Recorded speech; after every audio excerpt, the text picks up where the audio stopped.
The really big theme of More Than You Know is thinking about the world, that thinking in the world in a multidisciplinary, through multidisciplinary lens will make you just a better thinker. It'll make you a better person, a better parent, a better spouse. And the metaphor I always like to use for that, which has been well used, is that of a toolkit. In other words, if you have a really full toolkit of different types of tools, no matter what problem you tend to see, you'll have the appropriate tool to try to solve that problem. And if you have just one tool or a couple of very blunt tools, you'll be using the wrong tools to try to solve the problems. I will just mention that kind of research, that mindset, has been deeply influenced by a number of sources. But first, I'll mention that there's a lot of actual scientific support for the virtues of a multidisciplinary point of view. I'll mention work by two scientists. One is Scott Page at the University of Michigan. Scott wrote a book that came out after More Than You Know, but came out in 2007, called The Difference. He more recently wrote a book called The Diversity Bonus. Both of those demonstrate actually the mathematics, like the quantitative case for why cognitive diversity helps solve difficult problems. So this is not just sort of wave our hands kind of thing. There's actually really good evidence that it works. The second researcher I'll mention is Phil Tetlock at the University of Pennsylvania. In 2006, Phil wrote an outstanding book called Expert Political Judgment about how difficult it was for experts to make quality forecasts. There was a really interesting little piece of research in there saying that there are different kinds of thinkers, which he called hedgehogs and foxes. This is based on the Isaiah Berlin essay. Hedgehogs are those people that know one big idea, and they fit their worldview into that. And foxes are people that know a little bit about a lot of different things and tend not to be wedded to any particular point of view. And what Tetlock showed was that foxes are actually better forecasters, or really better thinkers. And following up with that, he wrote another book called Super Forecasters about people who are great forecasters. And it turns out that one of the key characteristics of those people is that they are actively open-minded. So they're thinking about lots of different things and willing to take on different points of view. Probably for your audience, I would say the two big other influences, first is Charlie Munger's. And of course, Munger's mental models approach. And you could read about this. I'm sure all your members have read about it, but Poor Charlie's Almanac is just a great read, and one of those ones that every investor who's serious should go back to read periodically. By the way, I met Charlie Munger for the first time in December. It was a real bucket list moment for me, and it was just awesome. Munger's got a quote which I've always loved, which is, if you want to be a good thinker, you must develop a mind that jumps jurisdictional boundaries. And that very much is an animating concept. And the last thing I'll mention as an influence is the Santa Fe Institute.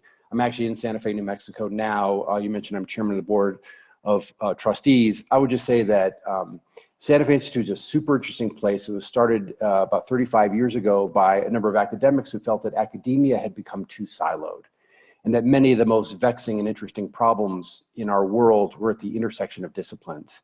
And as a consequence, they started an institute to transcend these jurisdictional boundaries and have people work on these really difficult problems. So just that's a little bit of background on the influence. And I would just say that this way of thinking about the world is not everybody's cup of tea, but I think it very much is in the bones of More Than You Know. So now to answer your question more directly, how did this book come about? So I'm one of those people, which can be slightly annoying, who reads something or watches something or sees something and thinks about sort of connections or corrections, actually, in terms of the thing. And so I found myself, sort of talking back to my books or talking to my TV, and it's just not a super effective way to go through life. So I thought to myself, I should really start writing about these connections that I see, or interesting how ideas can spill over from one to the other. But I'll say that there was a very specific catalyzing moment for me. My wife had a beloved grandfather, a great guy, who in the summer of 2000 handed me a copy of Time magazine, which had on the cover Tiger Woods. Now, Tiger Woods, of course, a very famous golfer, but the story here was that in 1997, so 3 years prior, he had won the Masters golf tournament. He was 21 years old. He won it by 12 strokes, kind of going away. It was this extraordinary story. And he watched the tape of his performance, and he came to this conclusion that his swing was no good. So he called his coach, and they revamped the swing. And And the initial reaction was that he became less effective as a golfer. And then he came roaring back and had like a spectacular string of victories with this revamped swing. So that immediately conjured in my mind something I had learned about the Santa Fe Institute, this concept called fitness landscapes. And fitness landscapes, just imagine looking out, you know, at a landscape with mountains of different heights. And you can think of mountains, the height of the mountain is some measure of fitness or goodness. And you think about, you walk up and down these mountains, right? So you go up to a mountain and you're at the peak, but there may be a mountain with a higher peak out there. And so for you to get to the higher peak, you have to sometimes go into the valley to climb back up to the peak. And I thought that what Tiger Woods was doing was actually an incredibly good illustration of this idea that he was at a local peak. He was the best golfer in the world at the time, but he said, I can be even better. So he degraded his performance for a short period of time to become even better. So that launched me into these essays. We wrote them every 2 weeks. This is really in early 2000s. By the way, I targeted 1,500 words, which is a short, you know, you try to develop an idea, but fairly short so people could read it. And we called it the Consilient Observer. So that was the name of the original essays. By the way, that is another story in and of itself. I was inspired very much by E.O. Wilson's book, Consilience, which came out in 1998. Consilience is also a book I'd recommend. The consilience is a very unusual word. It's about 150 years old, and it really means the unification of knowledge. And in this book, Wilson argues that for us to advance in the scientific world, we really need to appeal to consilience, the unification, again, this transdisciplinary effort. So these essays were out, and then a publisher approached me and said, hey, listen, we should put these things together, let you write little introductions to various sections, and that became More Than You Know. So that's sort of the long intellectual journey behind it, but that's what inspired me to do it in the first place. And you know, a lot of it is this idea that we are just better people if we think about lots of different disciplines. Terrific. Well, the book covers a lot of ground and does that masterfully. You organized it into 4 sections: investment philosophy, psychology, innovation and competitive strategy, and finally science and complexity theory. To start a little bit on the investment philosophy side, you draw this distinction between profession and business when it comes to investing. What do you mean by that? Yeah, this is a really important point. This was inspired by an essay written by Charlie Ellis in 2001. And the argument is, if you think about investing, there are sort of 2 components. The profession, as you pointed out, and the profession's all about generating excess returns for your investors. And presumably as a leader of an organization or a portfolio manager, you yourself are very invested in that yourself. So the key to the profession is it has a certain cadence. You want to have, in most cases, you want to take the long view. You want to be, as Buffett would say, fearful when others are greedy and greedy when others are fearful. And so in a sense, you're kind of working counter to the broad world. The business of investing is ultimately just like any other business, which is revenues and costs. And the business of investing would basically say your business is usually going to be better if you gather more assets. So the business side is about gathering assets. Now, just to be super clear about this, you need a good business to support a profession, right? So you need to be able to compensate people and hire the right people and have the right organization and resources, for example, to do your research in a quality fashion. But that said, the argument that Ellis made, to which I was very sympathetic, was that a lot of investment organizations had tilted more toward the business side than the profession side.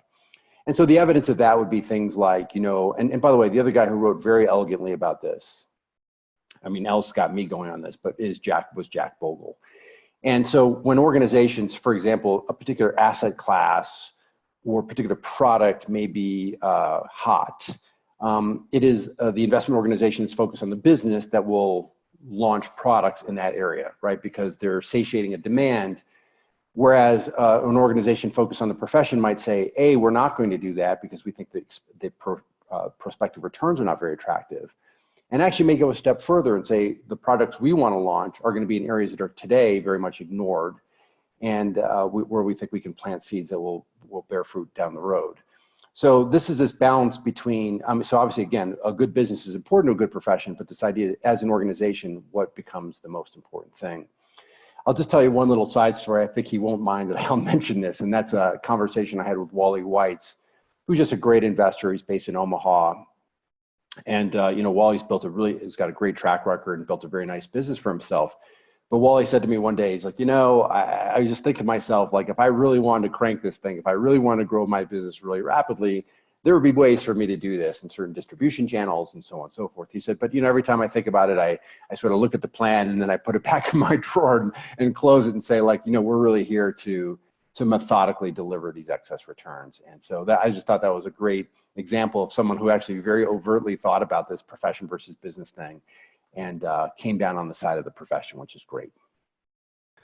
What parallels would you draw between investing as a profession and sports as a profession? Well, I actually think there are a lot of parallels, and I'd even go beyond sports. When you say sports, I don't know, like if you mean sports team management, like GMs, but actually more top athletes and how they approach their craft. Okay, yeah. So this is not in the book, but I would just say, to me, I've been very enamored with this concept of athletes, and we could say, as you point out, in athletics, we have physical athletes. So, and in our business, they're not physical athletes, but they're mental athletes. And so you'd say, what does a physical athlete have to do to be at his or her peak performance? And the answer is, you want to have an appropriate training program. And that's where the stuff by way of, for example, on deliberate practice, so operating at the limit of your performance, things that are relevant in the context of the game that you play. And the other side of it is you really want to make sure that you're doing other things properly. For example, rest, nutrition, sleep. These are essential ingredients to performing well as an athlete, a physical athlete.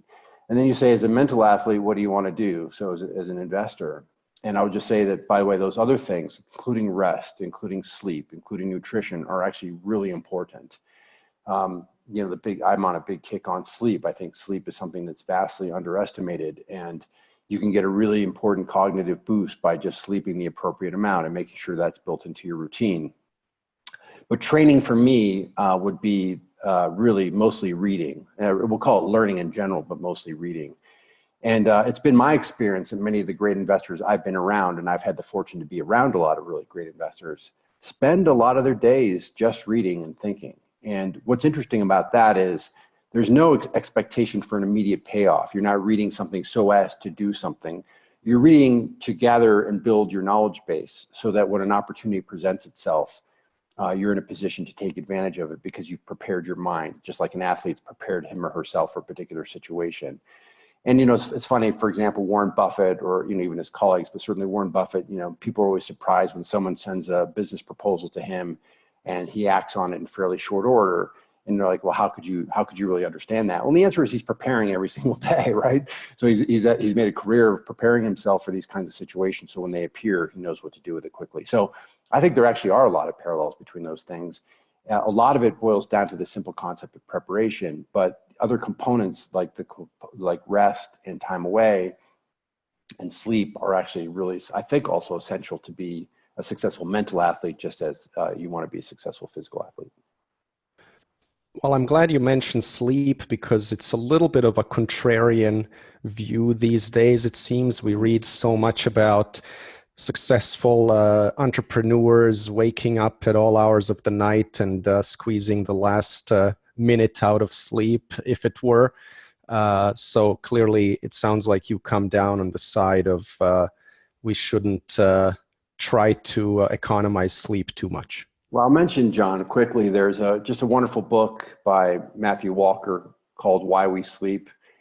Before reading it, I certainly thought I knew the overall story, and I think I basically had the idea. But that is not only a fascinating book, and it's obviously scientifically grounded book, but compelling. I found myself walking everywhere. Everyone I bumped into, I would talk to them about it.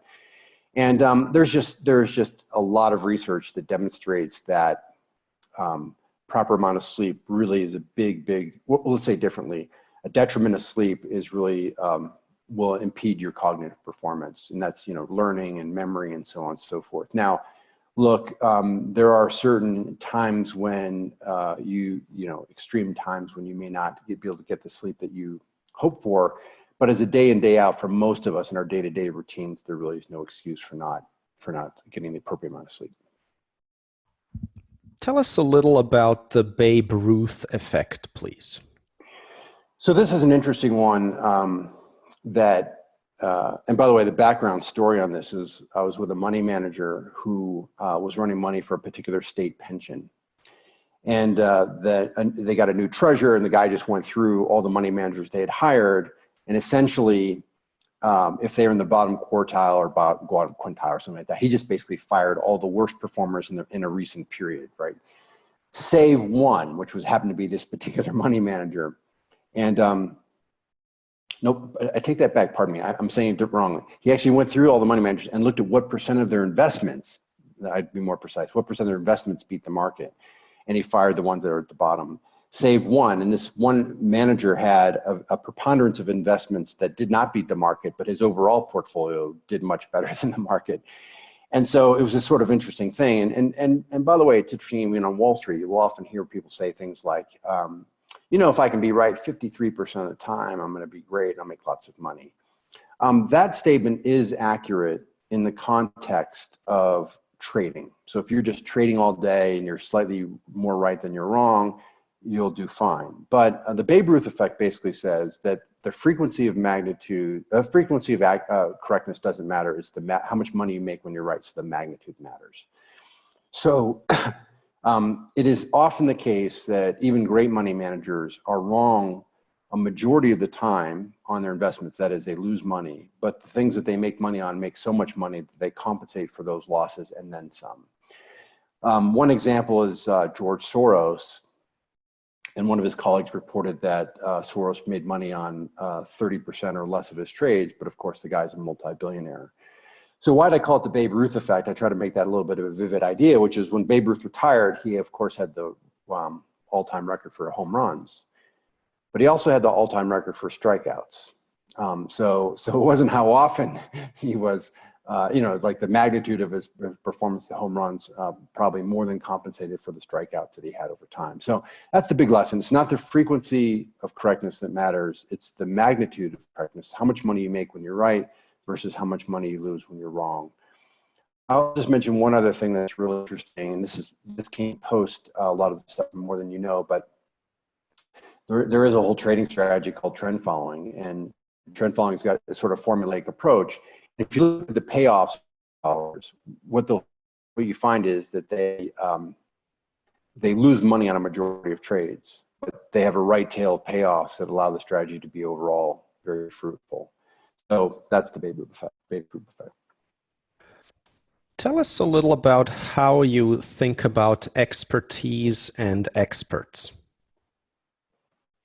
This is a very hot topic. In particular, there's sort of a back and forth between Danny Kahneman, of course, the eminent psychologist who won the Nobel Prize in Economics in 2002, and Gary Klein, who's an outstanding social psychologist and a very interesting guy in his own right. And Gary's argument was a lot about what's called naturalistic decision making, that you put people in certain environments and they very quickly can answer problems. So that he talked about firefighters and emergency healthcare providers and so forth. And Kahn's argument, as you know, is much more that often this system, one sort of automatic system, leads to poor results. So the question becomes, what is expertise and how does it work? And, the way I would come down on this is expertise or intuition tends to work when you've trained yourself thoroughly in a stable and linear environment.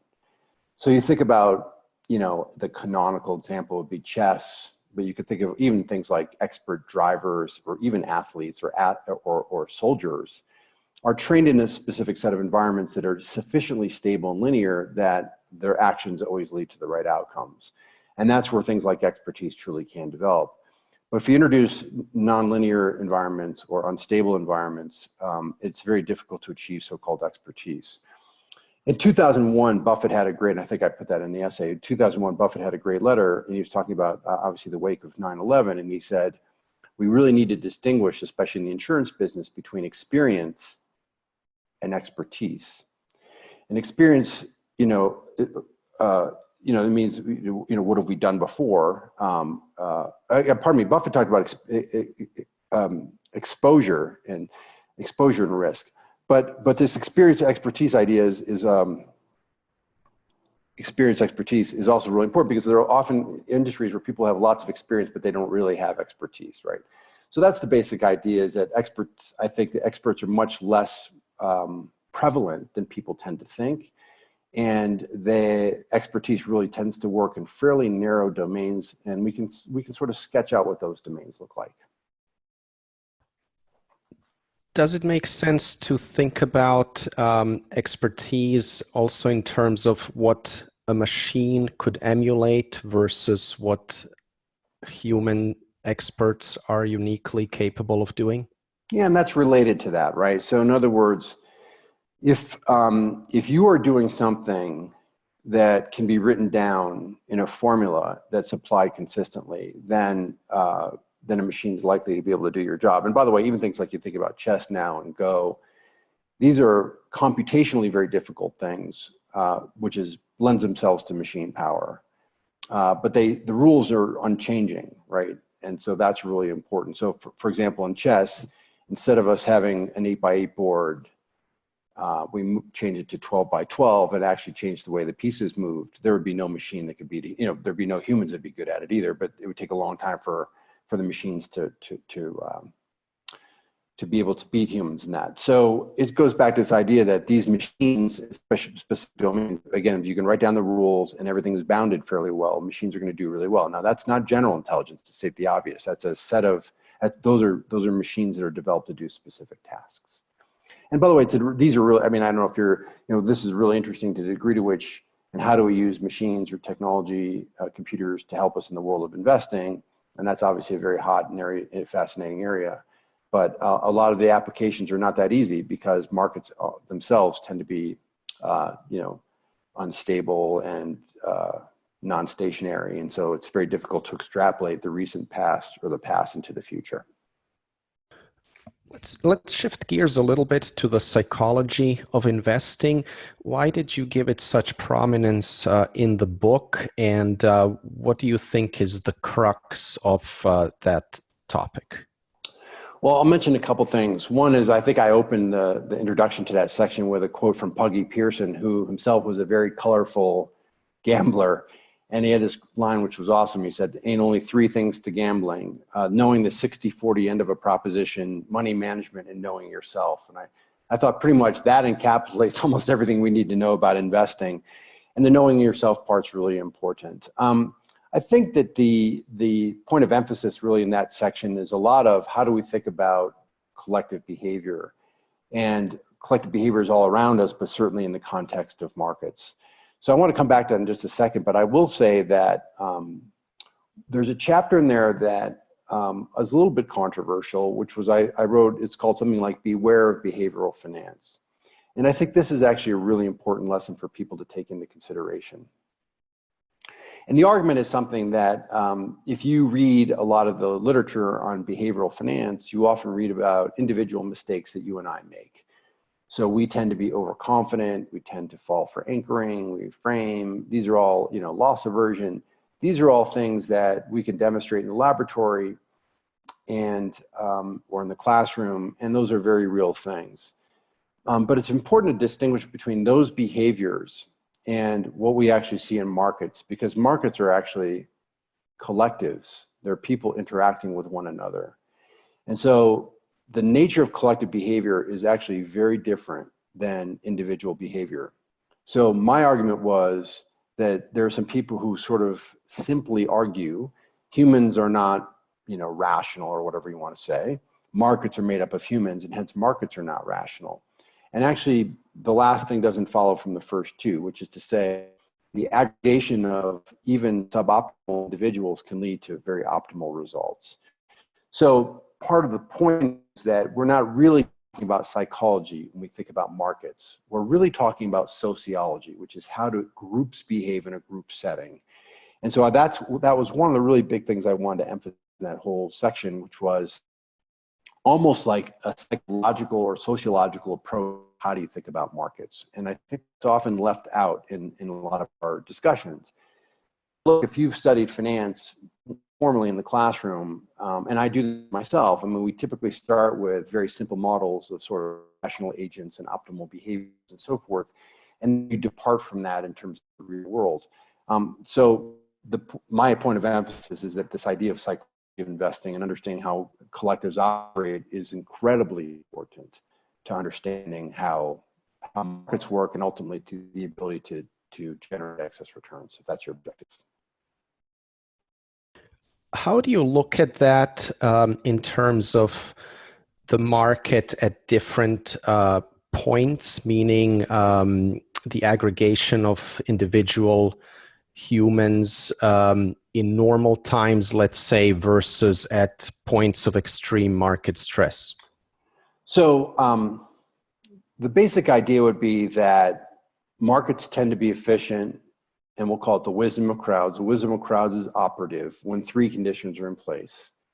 One is the underlying agents, in this case investors, come to the market with diverse points of view. So, people are optimistic, people are pessimistic, there's technical traders, fundamental traders, short-term, long-term, so on and so forth.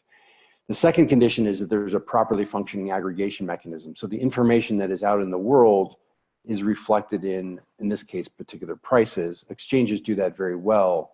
But I would note that sometimes aggregation falls down because people simply do not participate. And the third are incentives, which are basically rewards for being right and penalties for being wrong. And the argument, I think there's a lot of evidence to support this, that when those three conditions are operative, you get essentially efficient markets, even when the underlying agents have limitations themselves. And that's, you can see very trivial examples of things like the jelly bean jar example. So you've probably seen this, where if you have a jar of jelly beans and you pass it around to a group of people and ask them how many beans are in the jar, the average guess is usually not that good, but if you aggregate people, you get extremely accurate answers. Again, no individual particularly good at it, but collectively extremely good at it. So the flip side of that is when the markets become very interesting, and that is when essentially one or more of those conditions are violated. And by far the most likely to be violated is diversity. So rather than each of us operating independently or with our own views, we correlate our behaviors. Now, investing and humans are very social, but investing is inherently a social exercise. And so from time to time, it comes to pass that people's views collapse upon one another, and people all start to believe the same thing. By the way, even if you take an extreme example of, for example, the dot-com bubble in the late 1990s through 2000, not only were there a lot of enthusiasts buying these particular types of companies, but also there were actually a lot of naysayers who did not believe the values were appropriate. But it's important to note that they simply sat on their hands, they sat out. So they didn't really do anything to change that narrative. They didn't inject some diversity in the markets. So that's tantamount to essentially allowing that particular diversity breakdown to continue. So to me, that's really it. And so what I would all put together is to say, I guess the line that I love so much is from Seth Klarman at Baupost. And Seth has got this great line where he says, value investing is at its core the marriage of a contrarian streak and a calculator.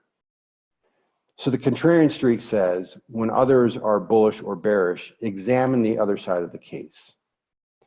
That needn't be a simple way to make money, of course, because sometimes the consensus is correct. And by the way, positive feedback is actually something we see a lot in nature in order to survive.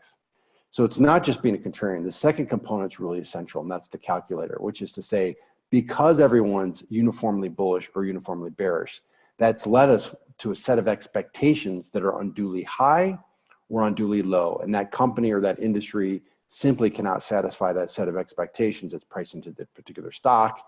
And as a consequence, there's going to be a reversal. So to me, that's sort of the package, which is, let's think about market efficiency. Let's use this wisdom of crowds framework and the conditions, and then introduce the Klarman thing, which is this contrarian streak plus a calculator to say, it seems like everybody's has a uniform point of view. That seems to be what's expressed in the security price.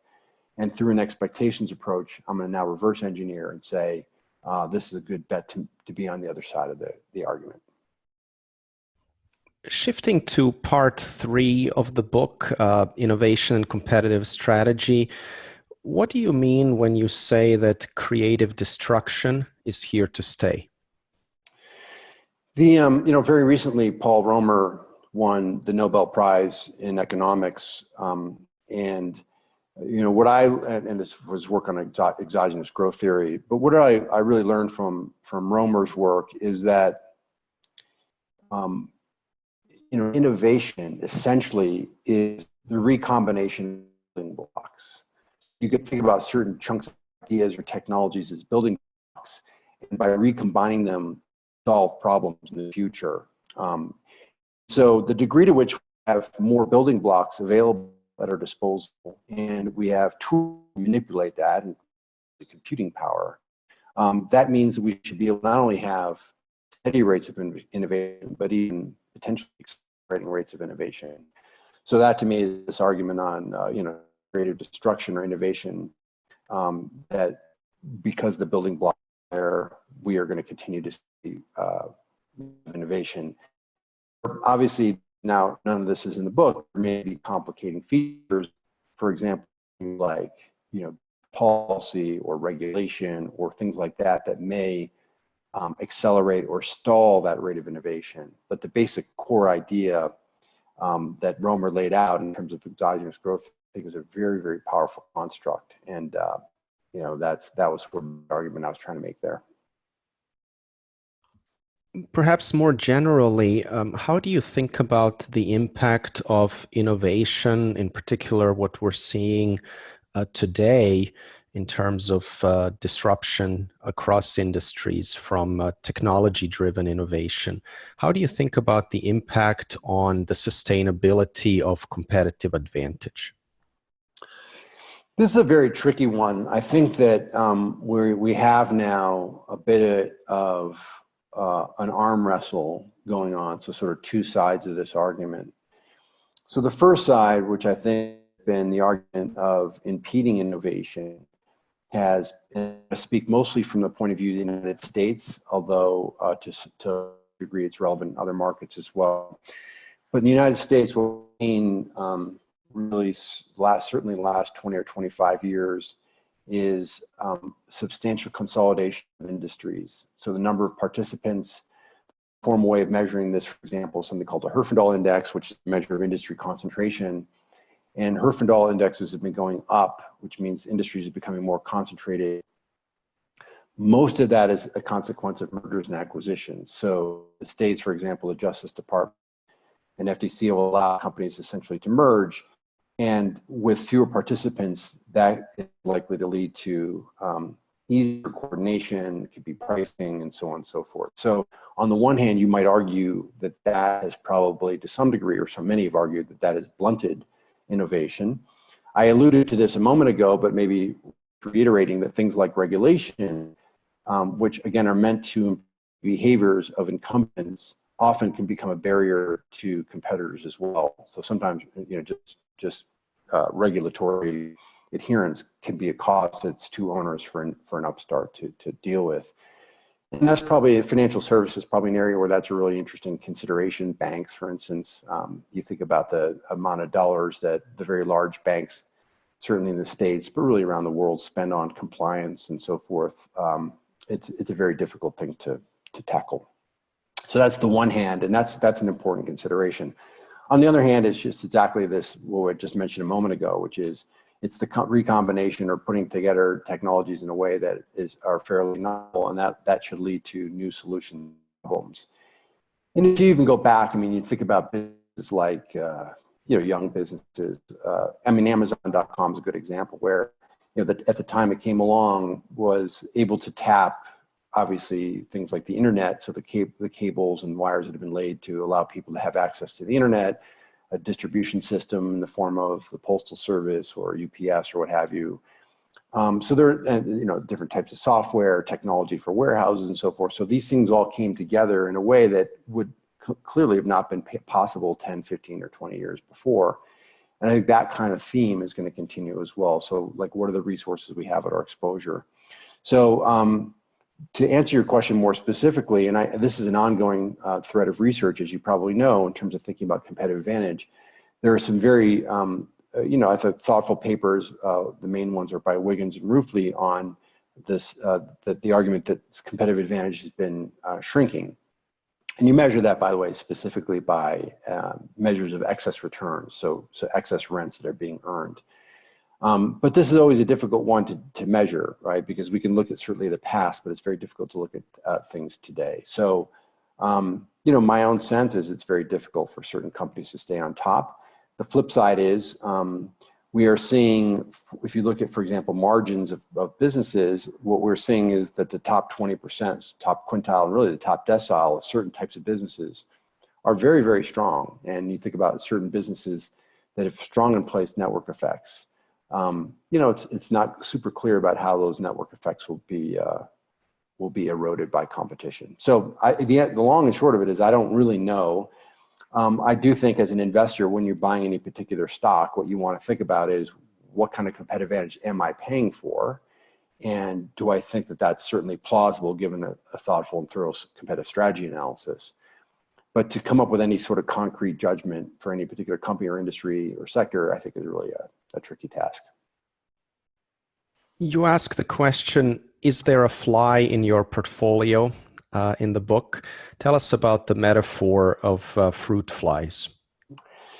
Yeah, and that's related, John, to the question you just posed. So the metaphor there was about this Drosophila, which is a particular type of fly that geneticists have studied because these flies reproduce very quickly. So you get lots of generations that happen, and so you can sort of analyze how various things happen. It's almost like speeds up the world. And the question I sort of posed out loud or thought about or mused about out loud, and there are certain academics who certainly believe this view, is whether we're simply speeding up, the world is just speeding up, and that we're becoming more a world of Drosophila, things are happening faster and faster. And there's a particular professor, Charles Fine, who actually has done work on certain cycles of speed for various industries, and making the claim essentially that the clock speed has been accelerating.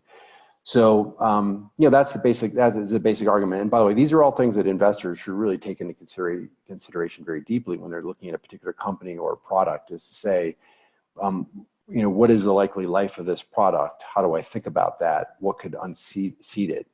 And certain companies, for example, have to create new products very rapidly, even if it's in the same business. And you think about the evolution, for example, of disk drives or something like that, where there are very short product lives and you had to have a new product behind the old one in order to continue your competitive positioning. So yeah, that's the idea behind the idea of Drosophila. Is there a link there at all to profit margins, which have been, I guess, near historical highs? How do you think about reversion to mean there in light of innovation? So we published a piece a few years ago called the Base Rate Book, and if you search for the Base Rate Book and Michael Mauboussin, you'll probably find it. And there we actually looked at a fairly large sweep of corporate performance, the history of corporate performance back to, in many cases, 1950s, in most cases certainly 1980s. And in that, we actually analyzed the base rate of corporate performance, and one of the chapters is on specifically operating margins. In that piece, by the way, the opening is about, I don't know, there's 15 or 20 pages, including a lot of pictures, but 15 or 20 pages, it actually talks a lot about almost precisely the question you're posing about how do we think about regression toward the mean and the rapidity with which that happens. And I'll state something I think on reflection, a fairly obvious comment, which is if you go through the P&L, for example, to start, so you go through sales and gross profits and operating income or operating margins down to net income, there are varying degrees of persistence, or saying the opposite, the regression toward the mean happens at different rates for each of those different things. So in particular, to shine a spotlight on the question you posed about operating margins, we analyzed operating margins back to 1950. Again, it's a large sample. It's north of it's 1,000 companies, or even a little bit more than that. And what we found was something quite interesting. First of all, that operating margins are actually not a rapidly mean reverting series. So some people say that margins are inevitably going to revert to the mean. That's just empirically not correct. That is not a rapidly mean reverting series. But perhaps a more consequential observation is if you look at margins over time and break it into quintiles, so 5 different bins, what you'll find is that the bottom 3 bins, they obviously move up and down, the margins move up and down with sort of the economic cycle, but I'm going to call those roughly, dissimilar to the past. And what you see is the top 2 quintiles, and in particular the top quintile, has the one that's really run away from the pack. It's gotten much, much higher. And so that becomes an interesting question as to why those margins have gone up so much. I think a lot of people, and I'm sympathetic to this argument, a lot of people have argued that's a consequence of many of these sort of winner-take-all, network effect type of businesses, and also capital light businesses, right? So businesses where intellectual property tends to be at the core versus physical assets that allows for a lot of scalability and hence a lot of very high incremental profit margins. So I think that when we talk about margins and regression toward the mean, I think it's a much more nuanced argument, and you really do need to unpack it a little bit and say, what are we talking about in terms of where you are in terms of the ranking, in terms of the operating margins, and ask the question as to whether those high return on high margin businesses, what is underpinning those high margins, and is that likely to be something that changes in the next few years? So I'm a little bit, I hear the mumblings about margins being as high as they are. I don't have a strong view on this, but I'm a little bit more certain it's just not a clean story that you can say they're too high and they have to go lower. You need to parse that, and I think in some detail, and really think about the different components to come up with a thoughtful point of view. Michael, before we wrap up, perhaps we can touch briefly on part 4 as well. How do you think about complexity theory in terms of its use in investing, and what do you think are the biggest hurdles that remain in that theory to actually applying it day to day? Yeah.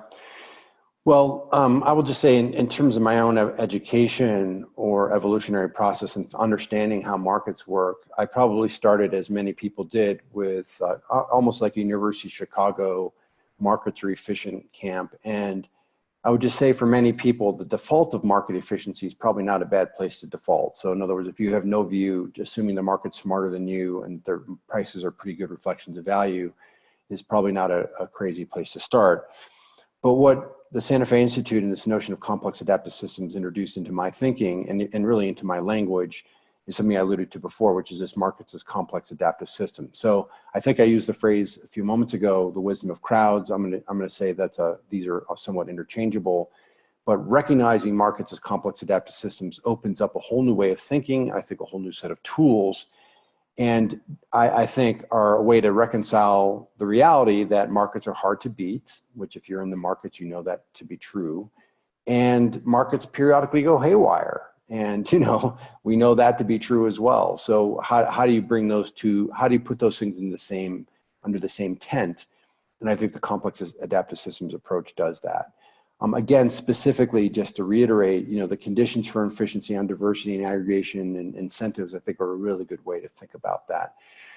The other thing that helped me a great deal was this was an automatic entree into discussions about things like fat tails. Obviously, Nassim Taleb wrote a book in 2001 called Fooled by Randomness, which introduced the world to understanding the role of luck in things. That was great, but I think he probably made a bigger splash with the Black Swan, which talked about this notion of these sort of fat tail or unusual events. And so related to that is also this notion of nonlinearity. So a lot of functions in the world are not linear, they're nonlinear, which almost always creates surprise for individuals. So to me, that's another part of I would put under this science and complexity thing, which is really interesting. Where do we have to go on this? I mean, to me, one of the big holy grails is understanding specifically how can we link, I mentioned a moment ago the diversity breakdowns. How do we actually measure those things? Is there a way for us to do this in an effective fashion? And so to me, that's a very exciting area. Now, there's obviously work on things like crowdedness, which I think is a first order way of thinking about that. But can we develop a richer theory for that? We have some insights about that from things like agent-based models, where we create a market ecosystem in a computer, and we let agents trade with one another. But again, that's just the first step. So I think to me, that's the area that we could really develop further, is understanding that. The other thing I'll mention quickly, I don't think it's mentioned in the book because this book came out after my book, but Didier Sornet wrote a very fascinating book called Why Stock Markets Crash. And so the other interesting questions related, but the other interesting question is, are there signatures, statistical signatures or precursors in markets, as they may be in other systems, that would allow us to at least increase the probability, if not anticipate, some sort of market break. So those are, I think, super exciting areas of potential research in this area. And Michael, perhaps for the last question, if you'll allow me to move beyond the book a little bit, I'd love to hear about your writing process. You've been so prolific and have delivered so much wisdom for all of us to consume. How does your process actually look like? I wish I had a good answer for this question. I'll just mention a couple of things. First, and I'm probably not on. I mentioned at the outset of our conversation that I'm someone who's reading and thinking and watching and basically like almost having a dialogue with his content, and so part of this is figuring out what are interesting topics to talk about. And I'll give you a couple examples. One is measuring the moat. So we did a lot of work on trying to create a framework for understanding sustainable competitive advantage. And I, like many other people, I suspect, had read widely on this, from Michael Porter to Clay Christensen and others, but I really hadn't seen it or myself organize it in a cohesive fashion. So almost for myself, I put together Measuring the Moat, which, by the way, was a very difficult process for me. But in a sense, it was an attempt to synthesize a lot of different things. Another example is, I read Will Thorndike's book, The Outsiders, about capital allocation. Came out in 2012, I believe. Just a wonderful book. Will's a great guy. And what he did to illustrate his point is he selected, I think, 8 CEOs and showed how those CEOs were really super efficient capital allocators, many of whom came from backgrounds that were sort of atypical for executives. And that was also really cool and inspiring. But I thought to myself, I don't really know how thousands of companies have spent their money. So we spent a lot of time on capital allocation, again, looking at the top 1,000 companies in the United States. We looked at how they spend every dollar back to 1980. That's a very big project. So that's the first thing, is just finding interesting topics to write about. And there's no dearth of things to do today, by the way. There are a lot of really interesting themes that people talk about bits and pieces, but really haven't put it together in cohesive fashion. So that's the first thing. The second thing I'll mention is, it came out a lot after this book, but in terms of my workflow, I learned a lot. So the last 2 books, Think Twice and The Success Equation, I worked with an editor named Lawrence Gonzalez. Lawrence is a dear friend. He actually has an affiliation as a Miller Scholar at the Santa Fe Institute, but basically a writer and a journalist, but a guy with a fascinating personal background, lots of varied experiences. And when I gave Lawrence some of my books to edit, he not only edited them, he actually taught me a lot about writing. And so I think really in the last 10 or 12 years, I've learned probably more about writing than I've learned my whole life. And a lot of it was through the instruction of a very talented guy like Lawrence. And I'll also mention that case of Steven Pinker, who's known as a psychologist primarily, wrote a book about, basically it's about style, how to write.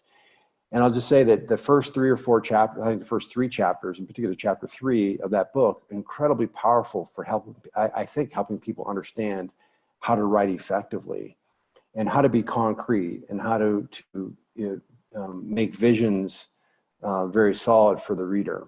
So I try to think it's just really, what are the interesting topics?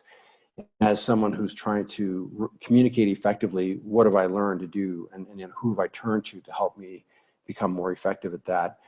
Last thing I'll mention, we spend a lot of time, probably too much time, on visualization. So we spend a lot, I spend a lot of time thinking about and studying data visualization to try to make sure that whatever exhibits we also share in our work are things that are they can stand on their own, they're clear, and in some way they contribute to the overall discussion. So I wish I had a better answer. It's funny you say that I'm productive. I actually often feel like I feel like I'm not productive because my idea generation is faster than my output. But but it's great. And as I said, I always think that even when I was writing the Consilient Observer, the backbone for More Than You Know, I had a running list of things I wanted to write about. And I'm like, oh, I'm going to run out of stuff to talk about. And sure enough, it was a never-ending list of things to work on. So I think we're blessed to be in an industry that's absolutely fascinating, that has nonstop learning. The world is constantly changing. There are lots of puzzles for us to solve. And I think I mentioned at the conclusion of More Than You Know, I tell my students, the very first day of class, I'm going to guide a course, but at the end of the day, there are a lot more questions and answers. And so part of the jewel, part of the fun, part of the goal is for us to explore those questions and try to get a little bit closer to the truth and to understanding.